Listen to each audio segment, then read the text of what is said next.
you need someone to interpret the interpretation of the interpreter. The second leg, the hadith, can be knocked down because no narrator criticism was done on the very first level, that is, of the companions. So no hadith can actually be authenticated. The third leg can...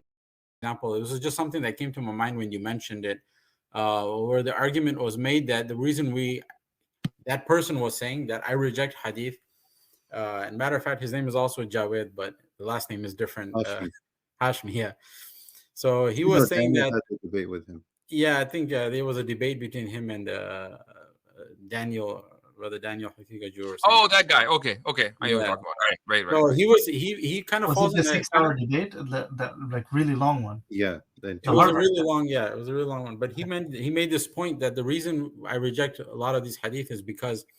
So he says I don't reject all of them, but I reject majority of them simply because when it comes to the first level of narrators, which is the Sahaba, he says there was no jarh and ta'dil done. I was just curious to hear how Mufti Sahab would respond to that statement, that there was no jarh and ta'dil done on Sahaba. So how could we ever know for a fact, or how could we know that, what we're getting from them is accurate, or they were, No, I think jarh and ta'dil does not mean criticism only.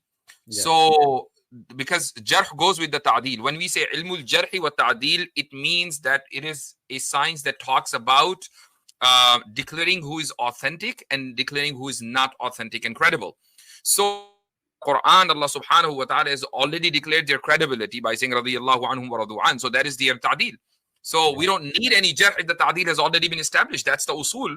And it is, I think, a commonsensical usul that once the ta'dil or the credibility of an individual or of a group has been established by a higher authority, then the lower authority cannot criticize the same group and the same person. Yeah, it was just a very strange argument I heard, and I was because a lot of people, a common person would get confused and say, yeah, you know what, we never hear about jarh and ta'dil on Sahaba. Yeah, because Allah is saying, do find the Sahaba. If just a second, let me just complete one point. If Allah is saying radiyallahu anhu wa radu an, and you have hypothetically speaking Sahaba lying and fabricating things and committing sins all over the place without doing any tawbah, then what type of rida is this? I mean, if Allah has declared his rida for the Sahaba, it means that Allah knows that they did not lie. They conveyed the message the way how it was.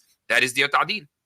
Yeah, and also I was mentioning that in the genre of jarh and ta'dil, you do have like books on biographical evaluations of Sahaba. It's not that their names are not included. Like Mufti Yasir mentioned, that jarh also includes the fact that you're going to include ta'dil as well.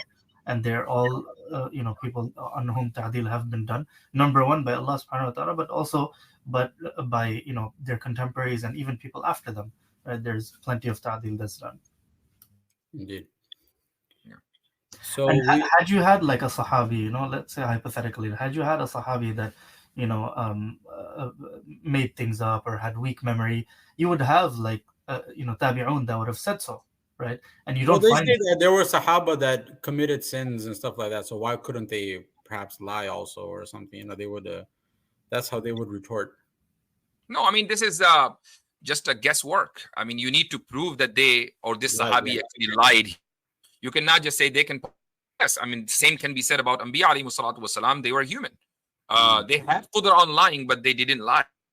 So the same argument then some people would be making against Anbiya alayhi salatu wasalam.